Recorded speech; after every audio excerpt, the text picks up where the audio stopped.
વેરાવળ ગામે લેવા પટેલ સમાજ ખાતે ભવ્ય હિન્દુ સંમેલન યોજાયું, જેમાં મસ્તરામ બાપુ અને ઘનશ્યામદાસ બાપુએ પ્રેરક પ્રવચનો આપ્યા હતા. રીબડા ગુરુકુલના ધર્મવત્સલદાસજી સ્વામીના સંચાલન હેઠળ યોજાયેલા આ કાર્યક્રમમાં વક્તાઓએ સનાતન ધર્મ અને સંસ્કાર રક્ષણ પર ભાર મૂક્યો હતો.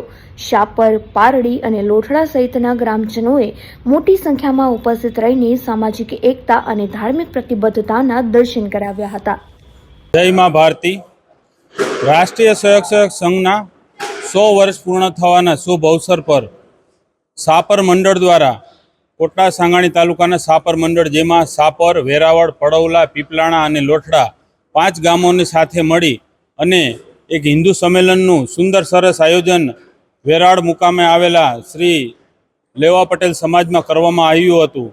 જેમાં સાપર, વેરાવળની સાથે સાથે લોઠડા, પડવલા અને પીપલાણાથી લોકો, મહિલાઓ સાથે બહોળી સંખ્યામાં આવ્યા હતા.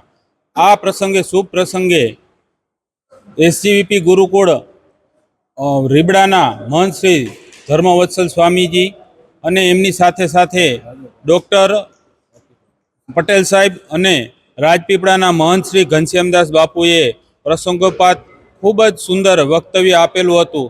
સાથે સાથ આ મહંતોએ ખાસ કરી અને ઘનશ્યામદાસ બાપુએ જે રાષ્ટ્રીય સ્વયંસેવક સંઘના 100 વર્ષ પૂર્ણ થતાં જે પંચ પરિવર્તનના જે નિયમો છે, જે પંચ પરિવર્તનની જે અત્યારે ખાસ ભારત વર્ષની જરૂર છે, એના માટે ખૂબ જ સુંદર અને સરસ વાતો કહેલી અને અહીંયા લોકોએ ખૂબ જ હર્ષભેર આમાં ભાગ લીધેલો હતો.